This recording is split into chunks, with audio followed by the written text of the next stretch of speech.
An infertile millionaire arrived at his ex-fiancée's lavish wedding not alone, but with homeless twins no one expected. The crowd whispered, eyes darting between the polished hall and the ragged children by his side.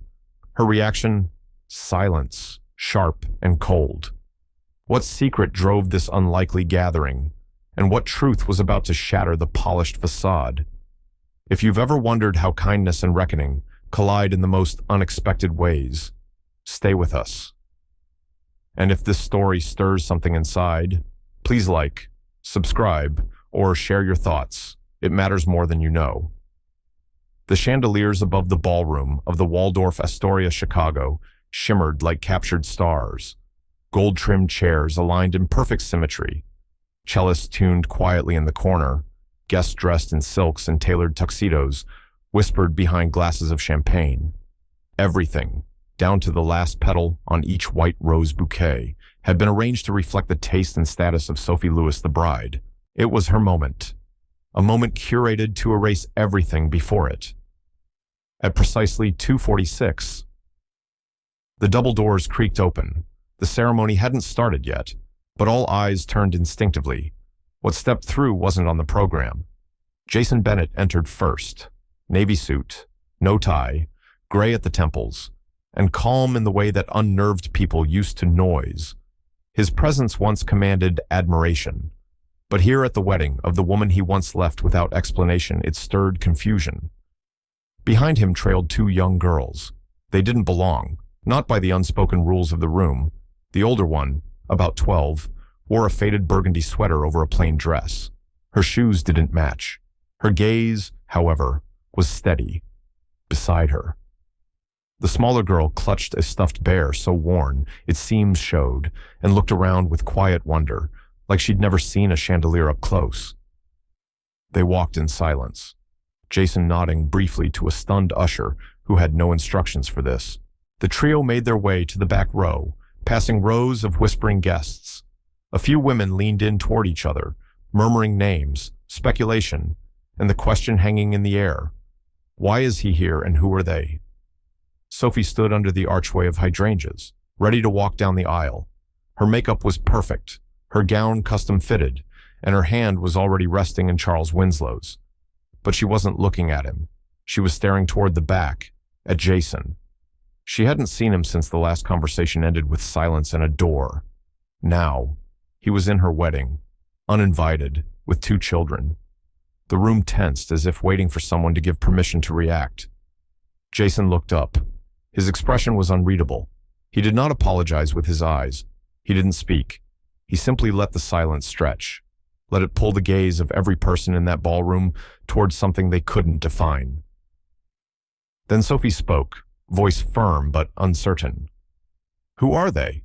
No one laughed. Even the string quartet stilled their bows. The younger girl stepped a little closer to Jason. The older one didn't move. Her chin rose.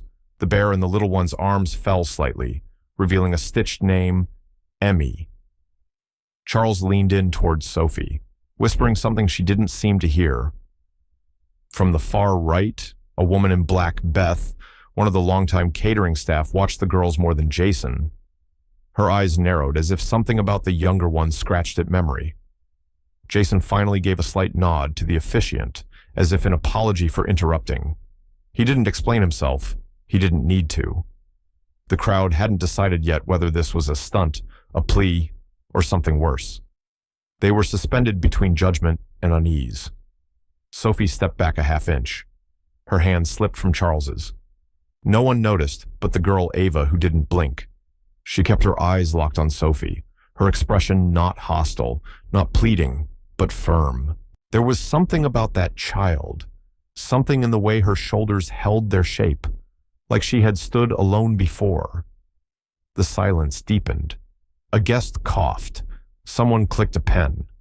Then Sophie took a full step forward. Her heels echoed on the marble like punctuation marks in the stillness. She looked not at Jason this time, but directly at Mia, the smaller girl, who now clutched the bear tighter. And just before the officiant attempted to speak again, Sophie's gaze sharpened. Her lips parted, but no words came, because in the shape of that little girl's face, in the way her eyes dropped with a kind of innocent grief. Sophie saw something she didn't expect. She saw someone she thought was gone. She didn't look back. But he knew. Something had changed. They sat in the very last row, where no one was meant to look. The seats near the catering station, behind the projection lights, and just to the side of the swinging doors where servers moved in and out like clockwork. Jason didn't ask. He simply guided the girls there, hand steady on Ava's shoulder, Mia close behind. No usher tried to stop him. No one dared. The ceremony resumed in a kind of forced composure. Sophie hadn't moved much since asking her question. Who were they still hung somewhere in the rafters, unanswered? The officiant cleared his throat and returned to the script.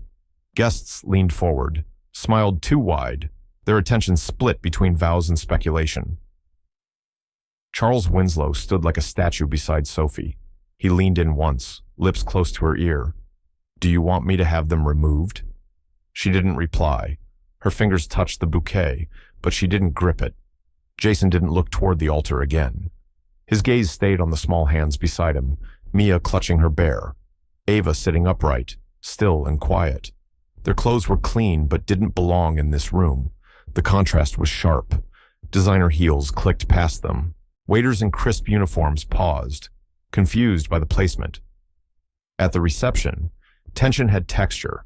In the soft jazz and crystal clinks, people avoided looking directly at the trio. Jason remained on the edge of the room, guiding the girls to the far side of the buffet line. Mia hesitated before reaching for a lemon tart. Ava helped her with a napkin, then whispered something that made Mia nod and smile. Just a little. Beth, a senior server who'd worked weddings for more than 20 years, watched them from the wine station. She had seen unruly guests, scandals in restrooms, even a father faint at the altar, but something about the girls made her stop. They weren't fidgety. They weren't hungry in the way kids at events sometimes were. Ava waited until an elderly woman dropped her fork and stooped to pick it up for her. Then she gently cleared 2 empty glasses left behind, set them near the tray, and wiped the edge of the table with her own napkin. No one told her to. Beth walked over, holding a pitcher of water. You girls doing all right? She asked. Her voice was soft, instinctive. Ava nodded. Thank you, she said. We're fine. Then she added, Do you know if this has peanuts? My sister's allergic. Beth blinked. It's almond, she said. But I'll double check. Ava nodded again, then turned to comfort Mia, who'd started pulling at the fraying ear of her stuffed bear. That was when Beth noticed it, the tiny stitch at the edge of the bear's paw.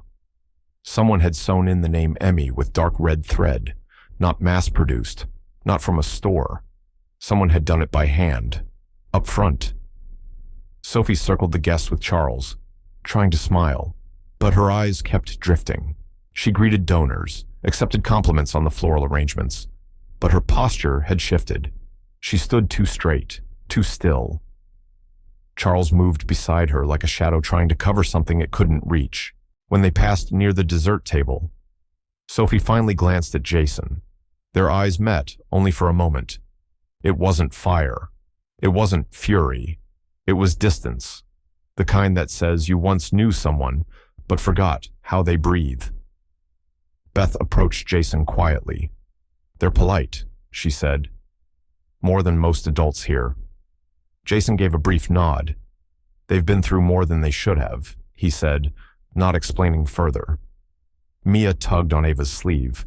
Can I draw? She asked. Ava reached into a worn backpack and pulled out a small pad of paper and a broken pencil. Mia sat on the floor by the table, drawing circles that turned into birds, then windows. From across the room, Charles stepped away from Sophie. His phone was in his hand. He moved behind a column, spoke quietly. Check the guest list. Jason Bennett just walked in with 2 kids. No, he wasn't invited. No, there's no +2. I don't care who he was 3 years ago, find out what he's doing here. The music swelled, a pianist playing a slow rendition of Clair de Lune. The ballroom shimmered again, trying to reclaim elegance. But Sophie had stopped smiling, and Charles, behind that pillar, had just turned his back to make a call he wouldn't want her to overhear. She didn't look at him, but she felt the air shift. The hallway behind the ballroom wasn't meant for guests. It was a narrow space with dull lighting and trays stacked along one wall, a corridor for servers, florists, and staff in black vests moving quickly and quietly. In the corner, Dean, head of hotel security, stood beside a brass-plated phone, listening carefully. The call came from the main floor supervisor. "We've got someone on the guest list we didn't approve. Jason Bennett, plus 2 minors. No registration, no clearance. Get confirmation." Dean pressed the phone to his chest for a second, eyes narrowing, before motioning to a junior officer nearby. "Discreet. No confrontations. Just find out what the hell he's doing here, back inside the ballroom." Sophie leaned against a floral arch that moments ago had framed her perfectly. Now it felt like a cage. She pulled out her phone slowly, almost mechanically.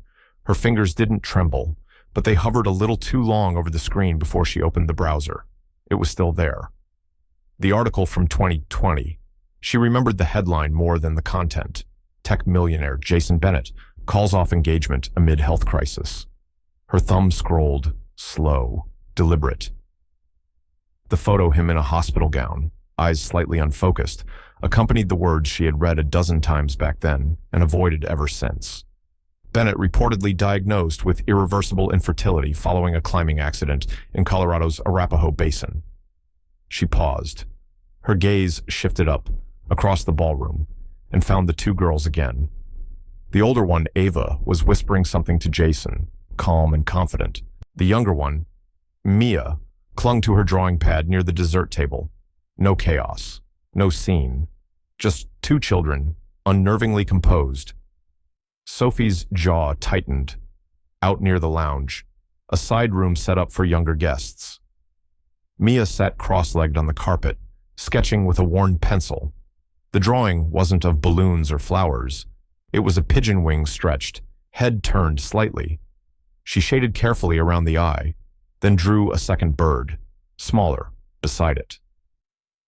Ava stood near the entrance, glancing toward the main hall, then back at her sister. Jason approached quietly, knelt beside Mia, and said something too soft to hear. Mia looked up, then smiled. At the reception bar, one of the coordinators flipped through a printed list of approved guests. Her fingers moved with increasing urgency. "Nothing," she whispered to herself. "No Bennett, no +1s. He didn't RSVP.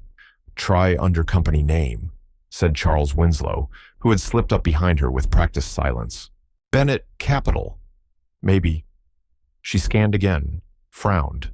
Nothing. In the corner near the terrace doors, an older guest leaned toward another woman, her voice barely above a whisper. "That girl, the tall one, she looks like young Olivia Price. Remember her from the Price Trust Boston circles? That's not a face you forget." Her companion raised an eyebrow. "Olivia's been gone for years. That whole thing's so strange. She vanished, didn't she?" The older woman nodded slowly. "But the eyes. Look closely. She has those same eyes." Beth, carrying a tray of fresh water glasses, overheard just enough to glance again at Ava. Her hand paused mid-motion as she noticed something she hadn't before, the way Ava's posture mirrored someone much older, someone raised to endure stillness. Back inside the hall, Sophie moved. She didn't speak to Charles. She didn't answer the guest trying to ask about the caterer. She walked across the floor, past champagne glasses and murmured pleasantries, past dancers shifting awkwardly as music returned too soon. Jason saw her coming. He stood straighter. Sophie stopped 3 steps from him. For the first time, her eyes landed fully on Ava, then Mia. She took them in Mia's hand, still wrapped around the same stuffed bear, now set on her knee. Ava's shoes slightly scuffed, the faint red stitch of a name on the bear's paw. Then her eyes met Jason's. "What are they doing here?" she asked, voice low but firm. "Jason, what are you doing?" There wasn't anger in her voice, not yet, but something had cracked between them, and the sound was starting to echo. The ballroom had thinned slightly. Music drifted but didn't land. Plates clinked softly. Laughter came in delayed echoes.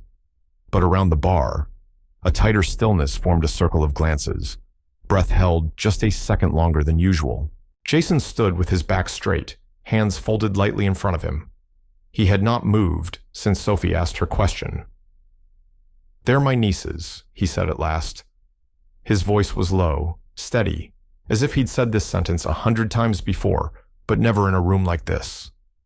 "From Boston." Sophie blinked, her lips parted, but no words followed. Jason didn't add anything. He let the silence settle again. Then Ava stepped forward. Her shoes made the softest tap against the marble. She faced Sophie directly. No fear, no performance. Her arms stayed at her sides. Her chin was lifted just slightly, like she'd been taught by someone who believed in posture more than permission. "Ava Rosalind Price," she said. Her voice was even, the kind that didn't rise to meet adult expectation, but held its own pace. "From Newton, Massachusetts." Sophie's spine straightened. Newton. That name wasn't just a city. It was history. Her mother had grown up there. Her grandmother, Olivia Price, had lived in a brown-shingled house with yellow trim just off Center Street. Sophie hadn't been back in years, but the address still lived in her somewhere. So did the way her grandmother said, "New England winters build stronger people." And now, this girl, standing in front of her at her wedding reception, carried that name like a quiet weapon, behind Ava. Mia clutched her bear tighter. Then, softly, she spoke without lifting her eyes. "Mommy loved pigeons," she said. "She used to keep them on the balcony. The gray ones came first." Beth, holding an empty tray nearby, glanced over. Something about the child's tone made her stop mid-step. Sophie looked down at Mia, then back at Ava. "Who taught you that name?" she asked. It wasn't sharp. It wasn't even accusatory. It came from somewhere else, somewhere deeper, like she was asking a version of herself what had been buried. Ava didn't blink. "Nobody taught it," she said. "It's mine." Jason didn't interrupt. He didn't explain. His silence wasn't defensive. It was deliberate. He was letting them tell their truth, and that, somehow, made the air feel heavier. Sophie took a small step back. The memory of her grandmother, always surrounded by journals and doves, came uninvited. She had stopped talking about Olivia after the disappearance. No obituary, no ceremony, just the kind of silence that families build walls around. And now these two girls. One of the event planners stepped closer, whispering something to Charles, who stiffened. Sophie didn't turn to him. Her eyes were locked on Ava's, and in that gaze was something dangerous recognition fighting reason. Beth cleared her throat. "Miss Lewis," she said quietly. "If I may," Sophie held up a hand, not rudely, just firmly, "not now." The music paused again, a moment too long. Near the ballroom entrance, a man in a dark suit stood with a phone in one hand, watching the group with careful interest. He wasn't hotel staff. His badge was tucked just enough to be unreadable. Beth noticed him, paused, and slowly turned her back to him, shielding her tray like it could somehow buffer whatever tension he was drawing toward them. Ava reached into the satchel slung across her chest and pulled out a folded piece of paper, worn at the edges, creased too many times. She offered it to Sophie. It was a yellowed page, part of an envelope, with handwriting in blue ink across the top, St. George Law Firm, 411 Lexington Ave, NYC. Below that, the corner of a notary stamp just visible. Sophie didn't take the paper. She looked at it, then at Ava's steady hand, then at Jason. "Why that firm?" she asked. Ava answered, "It's the one Grandma Olivia used, before she disappeared." Jason's eyes dropped, just briefly, to the floor, in the space between Sophie's breath and the next question she could have asked. Beth stepped away without a word, walking quickly toward the back corridor. She wasn't going for help. She was going for her phone. The side lounge was never meant for guests like them. It was a transition space, neutral carpet, overlit sconces, a few scattered armchairs meant for vendors or tired children. Jason guided Ava and Mia there as the soft voice from the ballroom's overhead speakers mumbled something about a brief technical delay. No one believed it. Jason didn't sit. He stood near the window, one hand in his pocket, the other gently resting on the back of the chair where Ava perched. Mia was curled into the corner seat, bare in her lap, drawing something with a pen she'd found in a catering drawer. Sophie appeared at the edge of the doorway, not speaking, not quite entering. She watched as Ava leaned closer to Jason's phone, her small fingers scrolling over a map on the screen. This was the building, Ava said. 4th floor, back unit. There were bird cages on the fire escape. Jason didn't interrupt. He let her speak as if she'd said it before, many times. Sophie stepped inside. "What are you showing him?" Her voice was calm but tighter than usual, like a thread pulled too far. Ava turned to her. The place where Grandma Olivia lived. Brookline, Massachusetts. I was 6, but I remember the hallway. Mia remembers the smell like old paper and coffee. Jason met Sophie's eyes for a moment, then looked away. Sophie blinked. Brookline Ava nodded. Unit 4B, corner lot. She had a blue kettle that whistled too loud. She used to let me press the mailroom buzzer. Sophie stepped closer now, but slowly, like her own breath might disturb the moment. Her arms crossed, not out of defense, but to keep something from falling open inside her. Olivia disappeared in 2013. She said quietly, "They never found anything. They didn't look in the right places." Ava replied. Mia spoke without looking up. "She didn't disappear. Someone took her." The words weren't shouted. They floated in the space like dust disturbed by sunlight. Jason finally exhaled. She was marked as a missing person. No foul play, no follow-up. Her assets were transferred under emergency trust. He didn't finish. Sophie's face changed. "Transferred to whom? To her nephew?" Ava said. "Gregory Clark." Sophie took a step back. "That can't be right. Gregory never mentioned any of that. There was no will. He said the trust was dissolved." Ava reached into her backpack. She pulled out a weathered envelope folded into quarters. She unfolded it carefully, like it mattered. Inside was a photo creased, faded, yellowed at the corners. It showed a woman in her 50s with silver hair, her hands resting on the shoulders of 2 small girls, one with a small braid, one clutching a bear that looked suspiciously like the one in Mia's arms. At the bottom edge of the photograph, nearly torn, was faint handwriting trust agreement, January 2020. Jason watched Sophie's fingers hover over the photo without touching it. She leaned closer, recognition tightening her mouth. "Where did you get this?" she asked. "Olivia gave it to me the last night we saw her," Ava said. "She told me not to lose it." Sophie looked to Jason for clarity. He said nothing. It wasn't his to explain. Ava continued. "The next morning, our apartment door was open. Olivia was gone. A man in a dark coat knocked on our door later and said we were going to live somewhere new." Jason crouched next to her now, putting a hand on the table beside the photo. "That's enough for now." Sophie didn't answer him. Her eyes didn't leave the paper. In the hallway just outside, Charles Winslow was on his phone, his back to the glass. He wasn't watching the children. He was watching the man in the black suit, still lurking near the ballroom doors. Charles moved close and spoke in a hushed tone. "If the girl shows up at St. George Law Firm with that photo, we're in trouble." The man didn't nod, didn't speak, just tapped once on his wristwatch, inside the lounge. Sophie straightened, then gently pressed the photo back across the table. "She looks exactly like her," she said. "That's the part I can't ignore." Ava said nothing. She didn't smile. She just slid the envelope back into her backpack and zipped it slowly, eyes never leaving Sophie's face.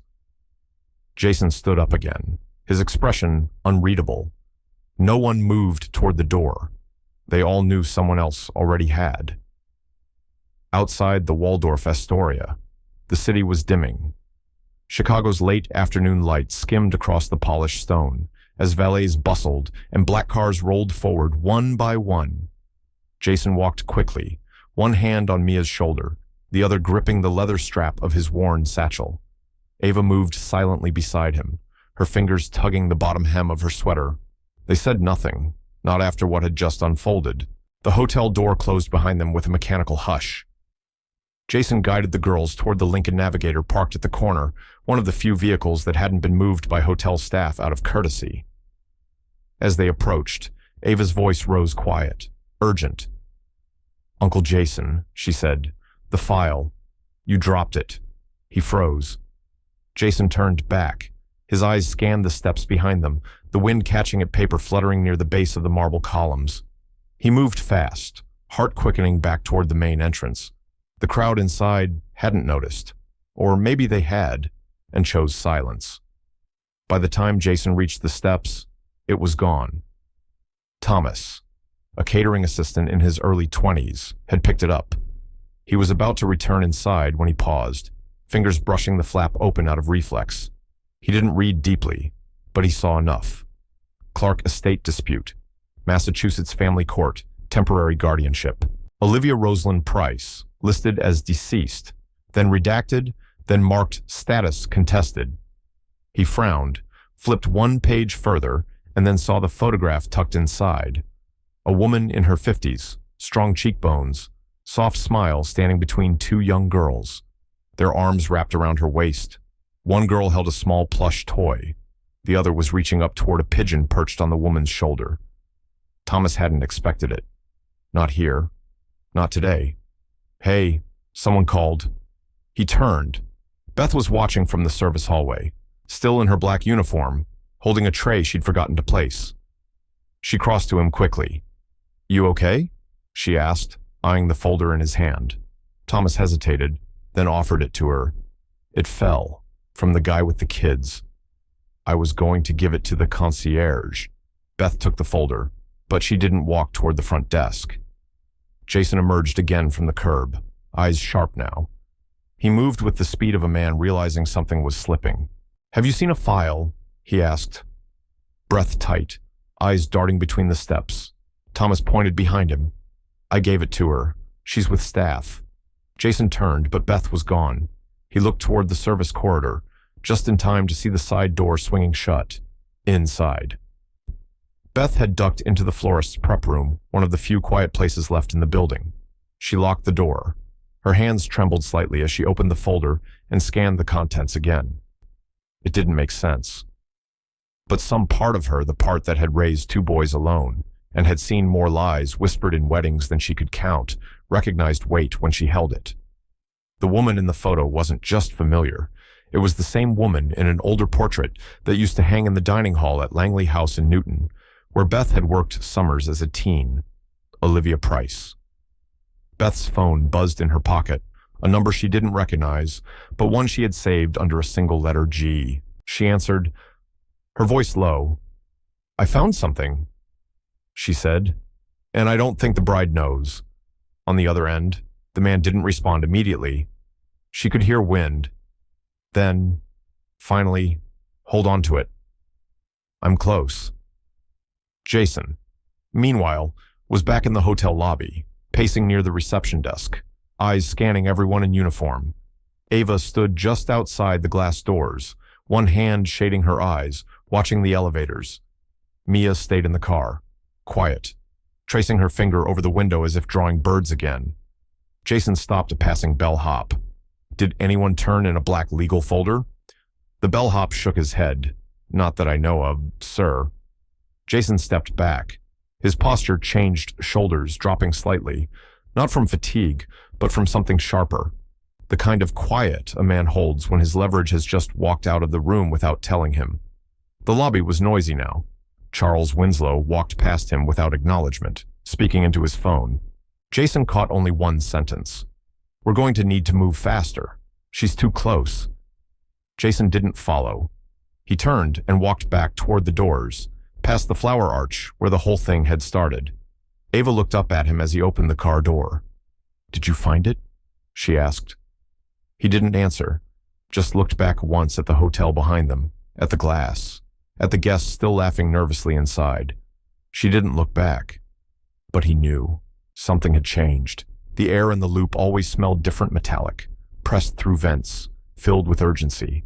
Cars hummed just beyond the tall glass doors of St. George Law Firm, but inside, It was sterile, too quiet, like noise was something billed by the hour. Jason walked in first. His jaw was set, his eyes scanning the polished interior, trying to read the mood like an old investor reading a volatile market. Ava and Mia followed closely, hand in hand, shoes muffled by the thick navy carpeting.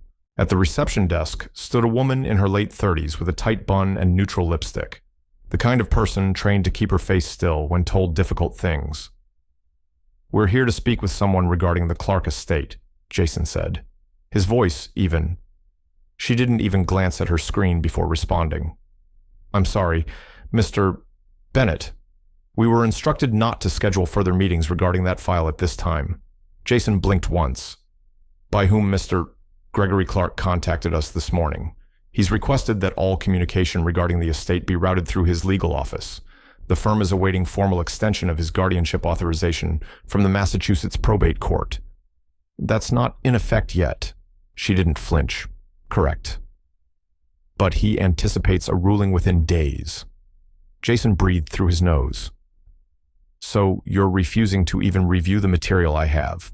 I've been instructed not to accept new submissions," until he raised a hand, gently. "Understood." He turned, controlled, and walked Ava and Mia to the seating area. The girls settled into two soft chairs facing the floor-to-ceiling windows. Mia kicked her heels slightly as she clutched her bear. Ava sat upright, scanning the titles of law books on the shelves, but not reading them. Jason leaned on the arm of the chair beside Ava's. His face didn't show anger, only the wear of someone who'd seen systems slow-walk people like him before. He was about to speak when footsteps clicked across the marble from the far hallway. Elena, one of the junior clerks, said, puzzled. A woman in her 60s, tall, with silver-streaked hair and a soft but unfazed expression, entered from a side room. She wore a deep green shawl over a charcoal gray dress and carried a simple leather folio. Elena Foster, retired circuit judge, now quietly involved with a nonprofit that helped reopen family custody disputes the system failed to finish. She didn't look at Jason first. She looked at Ava. Her eyes lingered. "She looks like Olivia," she said quietly, as if speaking to a memory more than to a man. Jason stood. "Judge Foster," he said. "I didn't know you were consulting here." "Unofficially," she replied. "I come in when I'm asked," which hasn't happened yet today. She looked at the girls again. "Are they safe with you?" Jason nodded. "They're safer than they've ever been." Elena turned to Ava. "What's your name?" "Sweetheart." Ava hesitated. Then Ava Rosalind Price. Elena blinked. Slowly. Rosalind was Olivia's middle name. Ava nodded. She said it skipped generations. Mia looked up from her chair. She used to whistle through her teeth when she cooked. Jason was silent, watching Elena not for judgment, but for signal. The judge sat beside Ava. "Do you remember the house in Newton?" Ava tilted her head. The porch was painted blue, but only halfway. She got tired. Jason let the words hang. Elena reached into her bag, pulled out a pad. "Do you know why Olivia never filed a will?" Ava shook her head. She was scared. She said lawyers could be bought. There was a long pause. Ava pulled out her sketchbook. "I draw when I can't sleep," she said. Then flipped through it. She stopped on a page with a pencil drawing of a small one-story house. Windows, porch, backyard. "There." Ava pointed. "She told me never to open that door alone." Elena leaned forward. It was subtle, but her breath caught. Which door? Ava tapped the side wall. A rectangle in the floor was marked with shading, and a hand-drawn latch. "It went down," she said. "I wasn't allowed." Elena swallowed. That detail was never made public, not even to the search teams. Jason stepped forward, slowly. "Are you saying Elena raised a hand?" "I'm saying this sketch may be enough to reintroduce testimony regarding the disputed guardianship, especially if it implies hidden documents or property." Jason glanced down at Ava's drawing. A simple sketch, but inside it, a door that no one had opened in years. Elena stood, There's a fundraiser tomorrow night at the Metropolitan Club. Gregory Clark will be there. His presence will be protected, but not unbreakable. Jason straightened, and she met his eyes fully now. Bring them. Bring the photo. The drawing. We'll make sure you're not standing alone this time. Jason didn't respond, but something about the way his shoulders lifted again. Quiet, not cocky, said enough. Ava watched Elena walk away, then turned to Jason. What's a fundraiser, she asked. It's where people pretend to care, he said softly, until they have to choose. The Rivera Community Arts Center had always tried to look more humble than it was. The exposed brick walls, curated with intentional imperfections, and the string lights weaving across the high ceiling whispered a kind of urban charm, artful but intentional. Tonight, it glowed with soft jazz, catered elegance, and philanthropic pleasantries. Under the lights, the city's polished gathered with polished intent to be seen giving. Gregory Clark stood at the heart of it, crisp suit, gentle smile, hand on the elbow of every donor he passed. His name was etched on the banner overhead right below LeClaire Bridal's logo.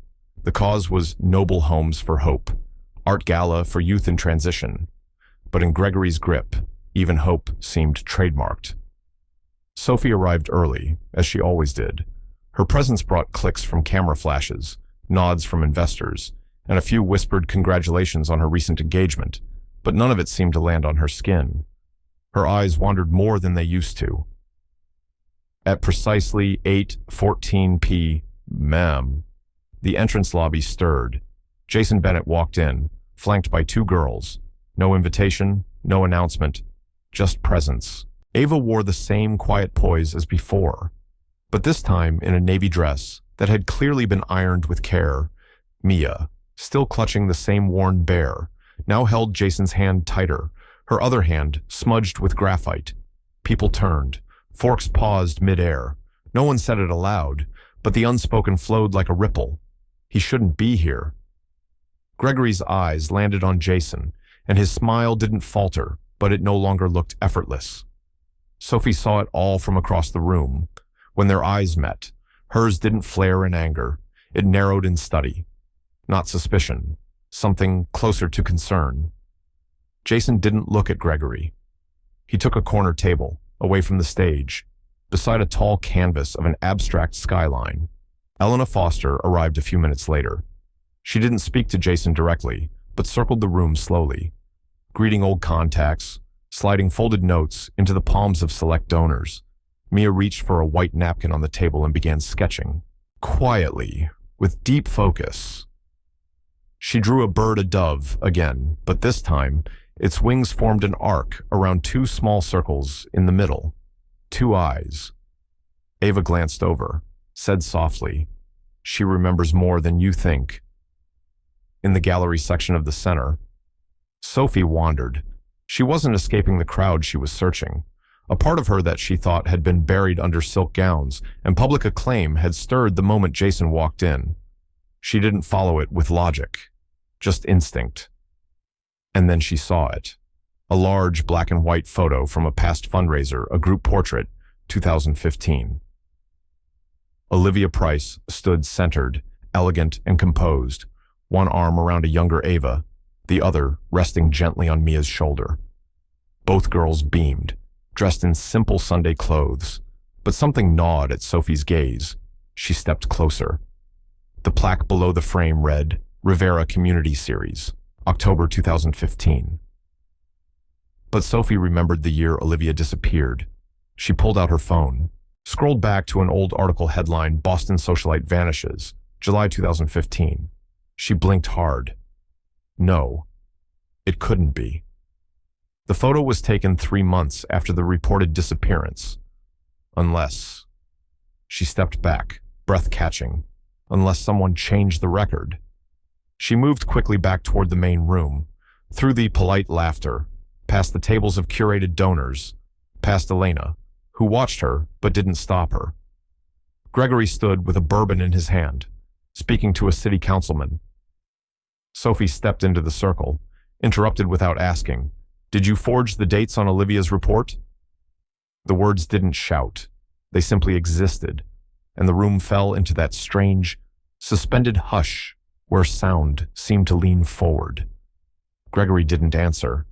He placed his glass down, slowly, his jaw clenched, and for the first time since any of them could remember, his hands trembled.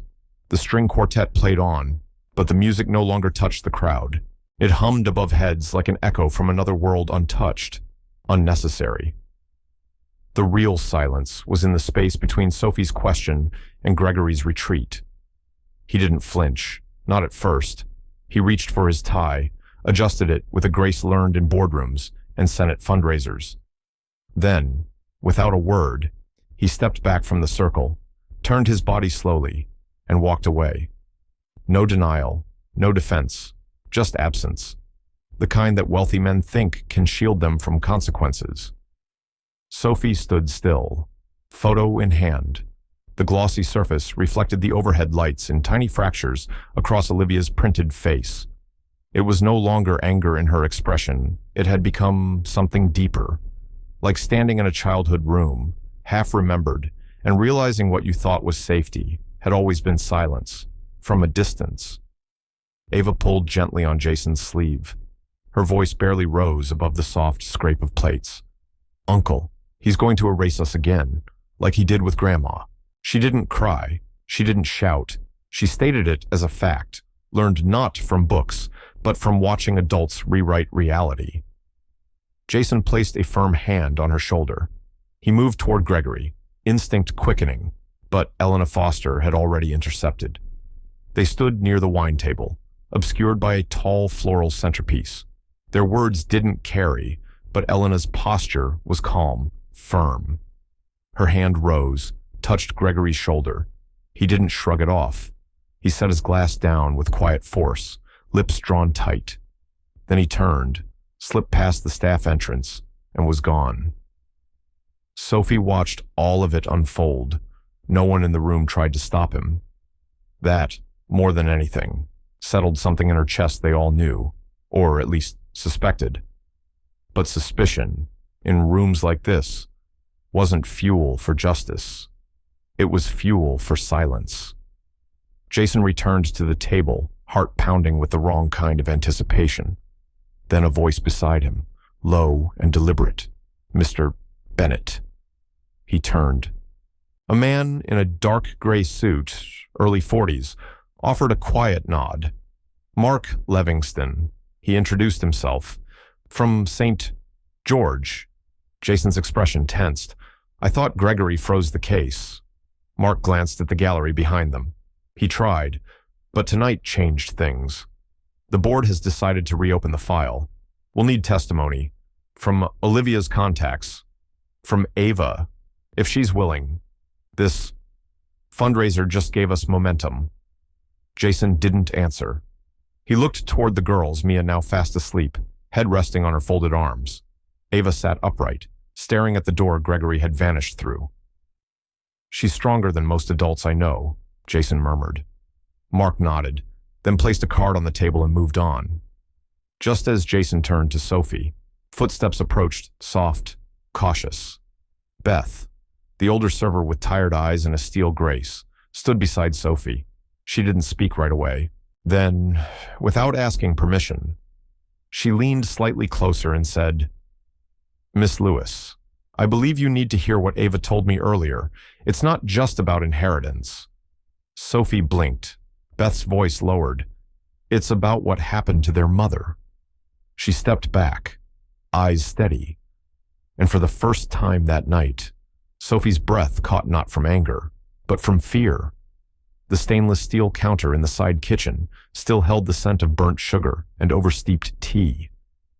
Sophie sat on a plastic chair, her bridal heels long gone, her posture stripped of ceremony. Across from her, Beth held a chipped white mug in both hands. Steam had long disappeared. Words were slower to come. "She wasn't crying when she told me," Beth began. "That little girl, Ava, she just told it like she'd folded it away for years." Sophie didn't blink, just waited. Beth set the mug down gently. "She said her mother got a phone call that night. From Mr. Gregory. That's how she said it. And then someone else came over. A man in a military coat, dark green, tall. They thought he was a friend. But then Olivia locked the door.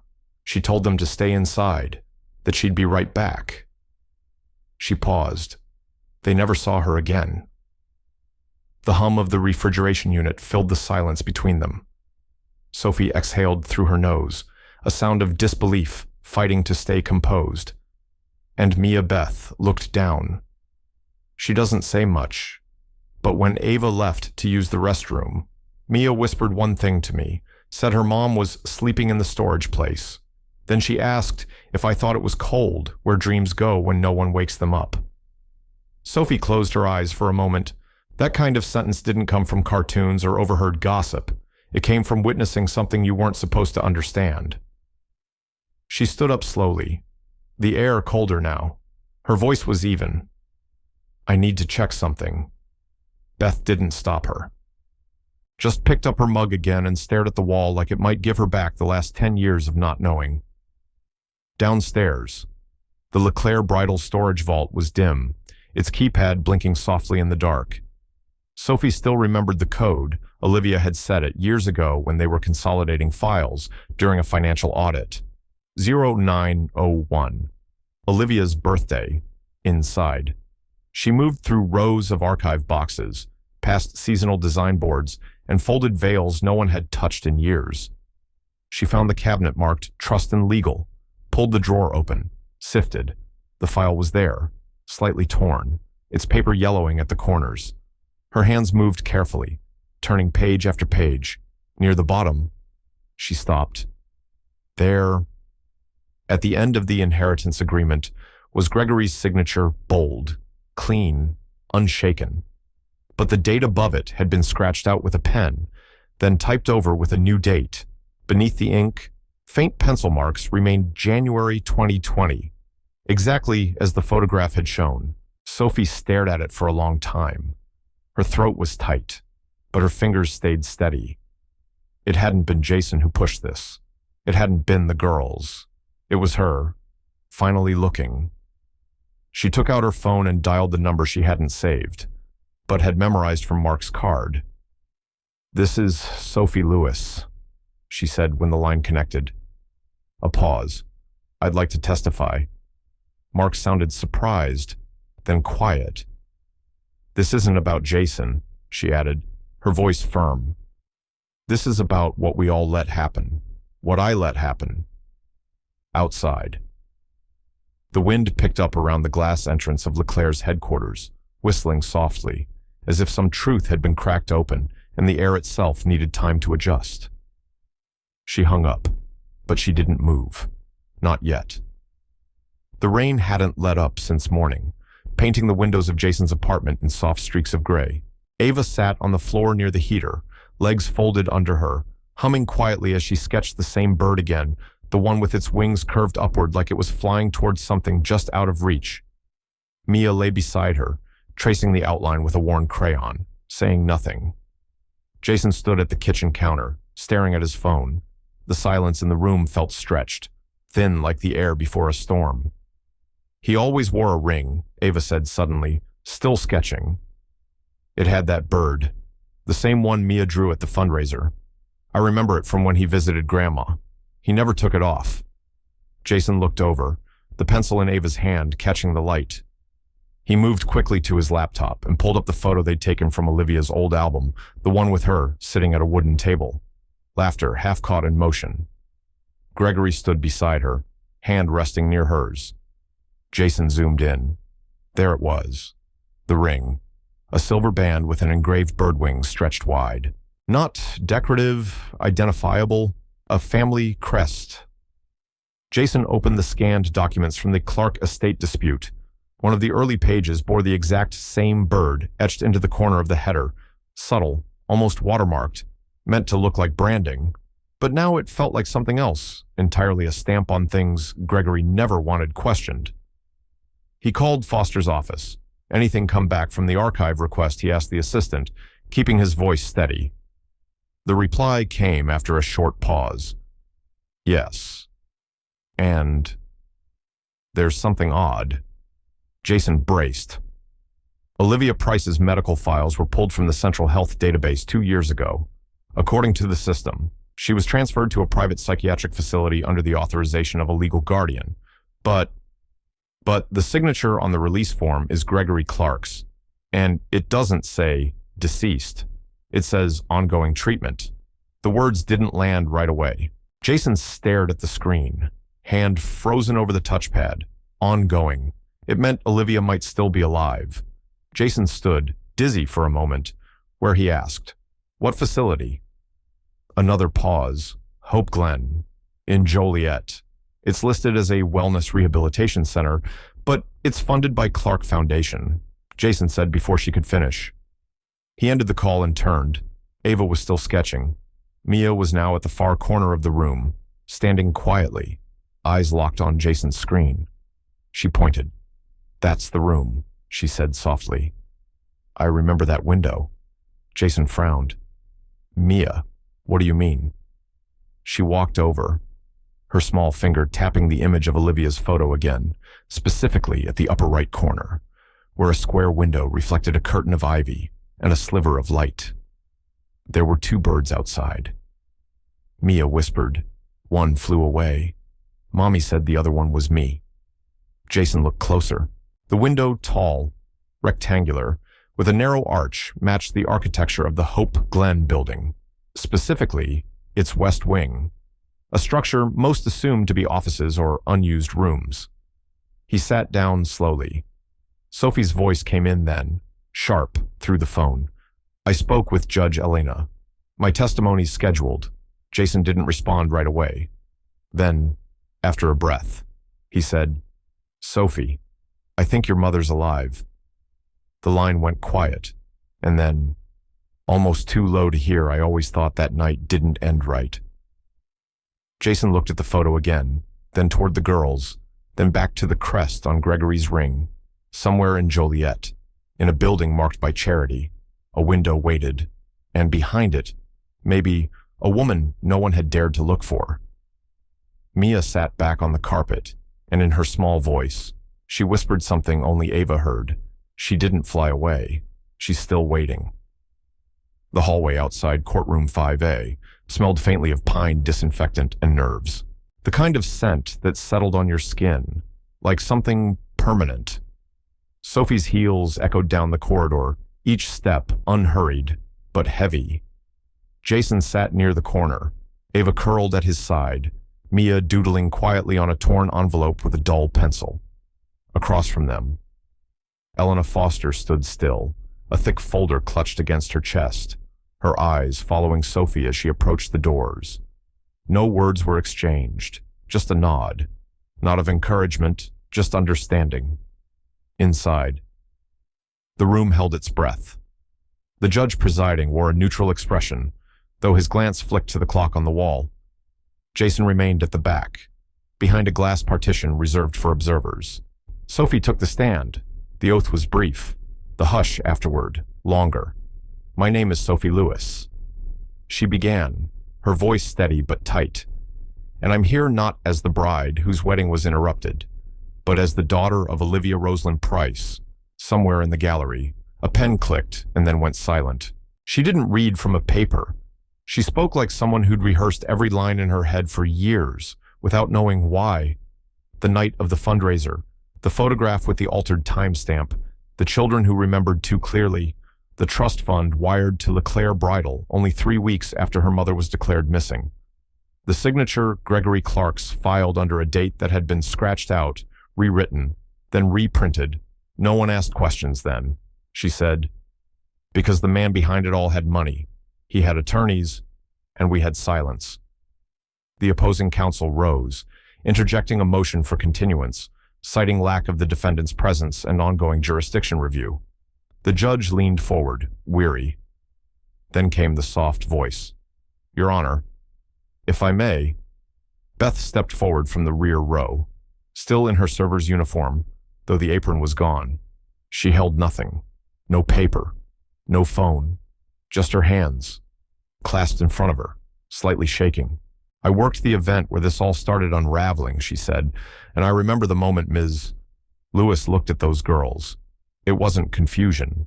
It was recognition, something deeper, like memory knocking on a door it didn't know was locked. A murmur swept through the room. Beth's voice never rose. She told of overhearing Ava's quiet stories about her grandmother, of Mia drawing birds that no one had taught her the meaning of watching Jason's shoulders square not with pride, but with responsibility. And when I saw the girls in the hallway, waiting, nobody talking to them, I realized they weren't just guests. They were trying to come home. She paused. And someone's been keeping the door shut. There was no rebuttal, only the sound of the clock ticking again. Judge Foster, her robe straight, her back straighter, stood. She didn't clear her throat. She didn't soften the words.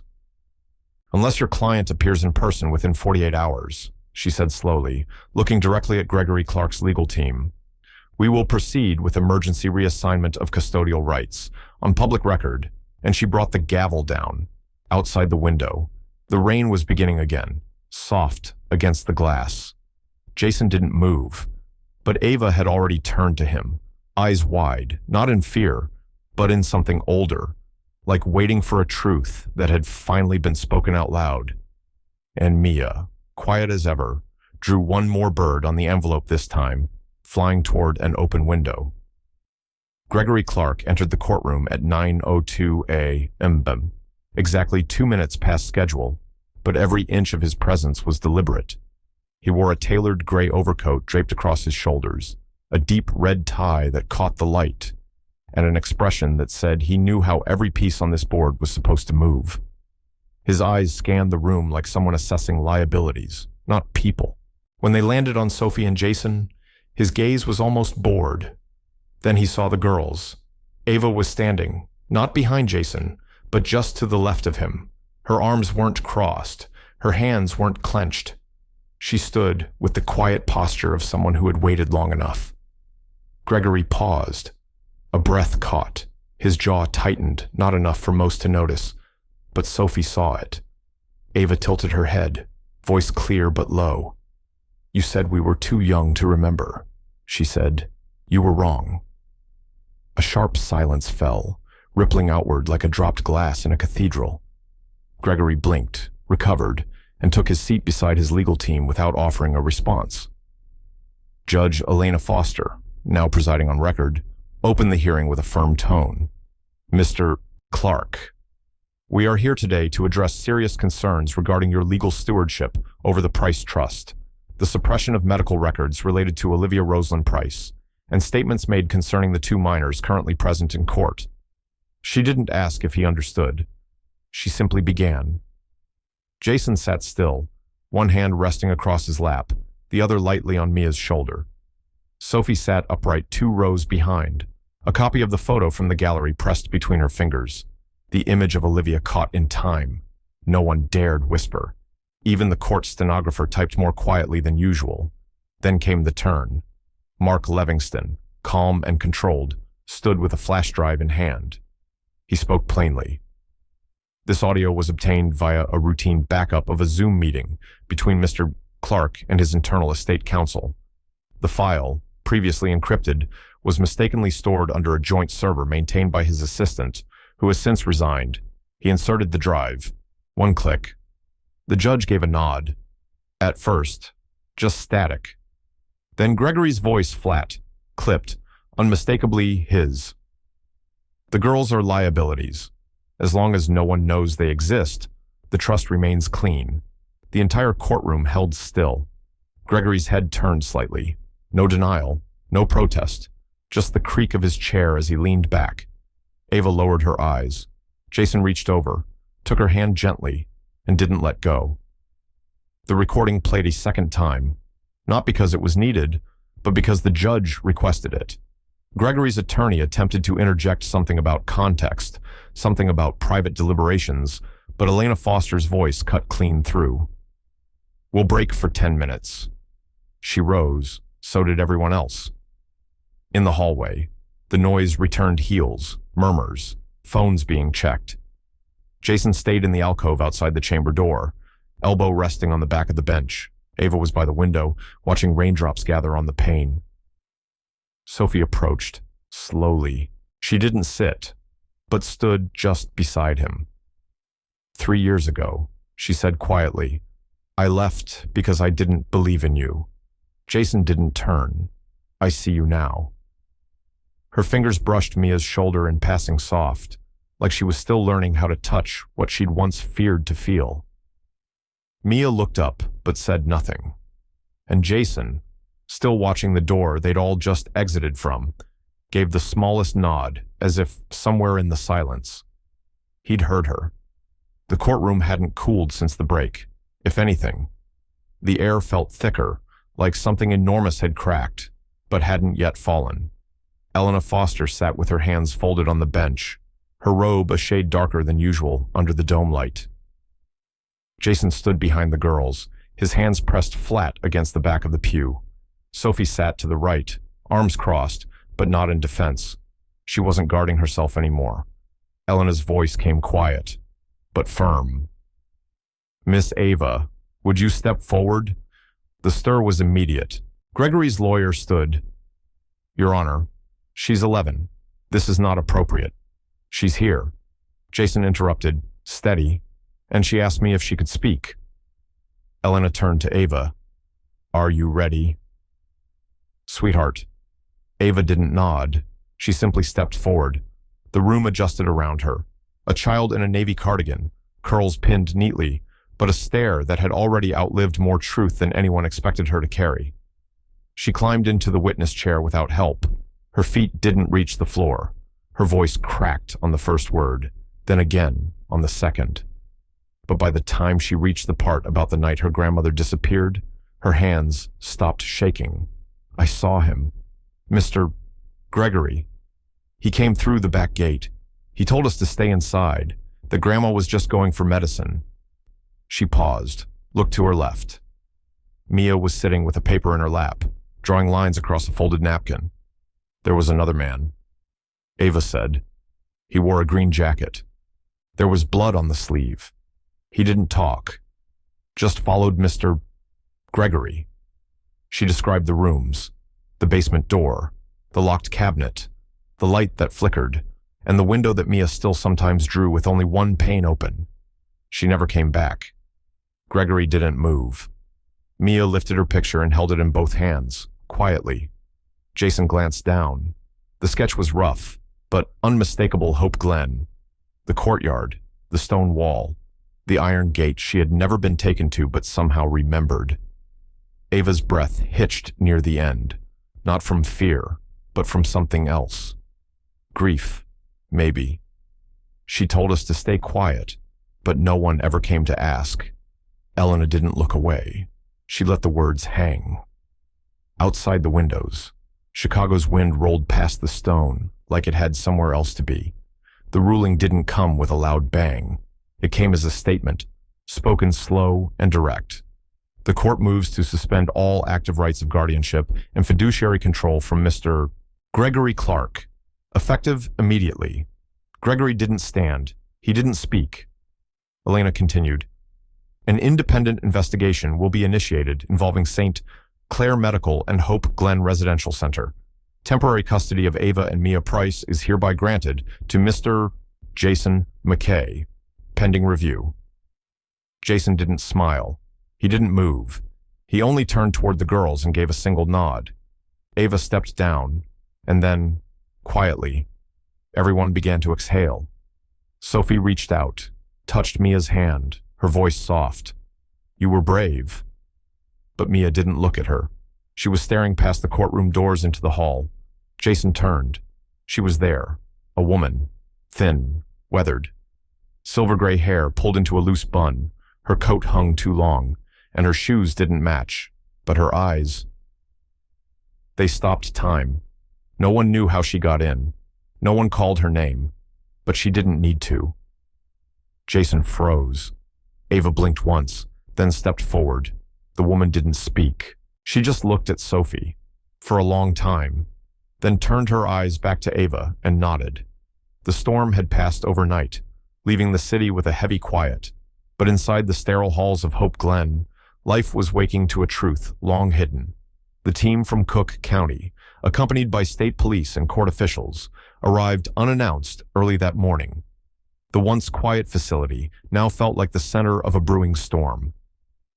Olivia Price was found there, living under a false identity, her body fragile, her eyes half closed, but holding a spark of recognition. The nurses had long whispered about the woman in the restricted wing, but none dared ask. Today, the silence broke.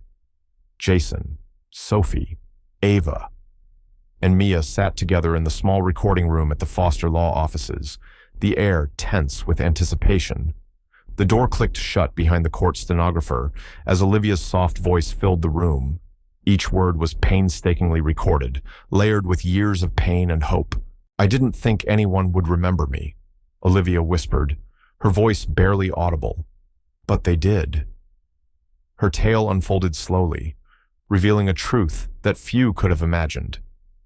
Gregory Clark, the man who had wielded power over her family like a shadow, had forced her to sign papers while heavily sedated. His control had been suffocating, legal cages built to lock her away from her own life and children. Olivia's time in that sterile, windowless room in Hope Glen had been measured in years, not days. Jason held Ava's small hand tightly as she listened, the weight of the revelation settling deep. Sophie's gaze flicked toward Mia, who sat motionless, clutching a crayon.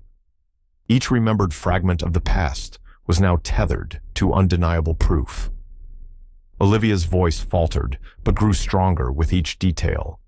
She recounted the hours of solitude, the despair, and the faint hope that her daughters would be found, that someone would fight for them. She spoke of the fear and betrayal, but also the quiet moments of resistance, the whispered prayers in the dark, the memories of better days before the world had turned away. At the close of the testimony, the courtroom erupted in whispers. The evidence was clear. Gregory Clark was arrested that same day at his North Shore mansion. The charges were severe fraud, illegal custody, and unlawful confinement. The man who had cloaked his cruelty in wealth and influence was finally unmasked. But the story's final twist came not from the courtroom or the police reports, but from Olivia herself. Sitting quietly, exhausted but resolute, she spoke directly to Jason when the cameras were off, her eyes steady and calm. "Let it end here," she said softly. "They deserve peace, not vengeance." Jason nodded, understanding the depth of her words. Justice was not always about punishment. Sometimes it was about healing. As the group left the office, Mia clutched her latest drawing, a simple image of a small house with 4 figures beneath a roof and a single dove perched on the chimney. It was the kind of image that told more than words ever could. Outside, the wind whispered through the streets, carrying the faintest promise of new beginnings. The cool morning air carried a quiet tension as people gathered in the modest auditorium of the Rivera Center. A month had passed since the last hearing, and the weight of uncertainty that once clung to Jason, Ava, and Mia had shifted, settling into a cautious hope. The rows of folding chairs filled slowly, each seat a witness to a story that had unfolded in whispers and sharp glances over countless months. This was not the grand stage of a courthouse, but it was where a different kind of reckoning would happen, a gathering not of judges and lawyers, but of community and the faint promise of reconciliation. Jason stood near the back of the room, his posture steady despite the flutter in his chest.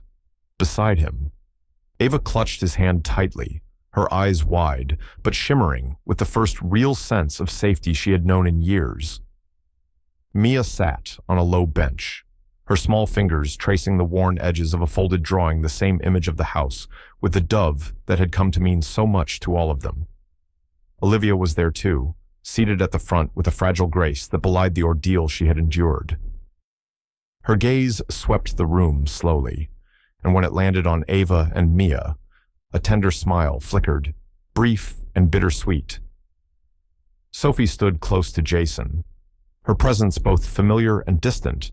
She did not look at him directly, but when Jason stepped forward to the podium, she reached out and laid her hand gently on his shoulder, a silent gesture that spoke of respect and something else, something unspoken but deeply felt.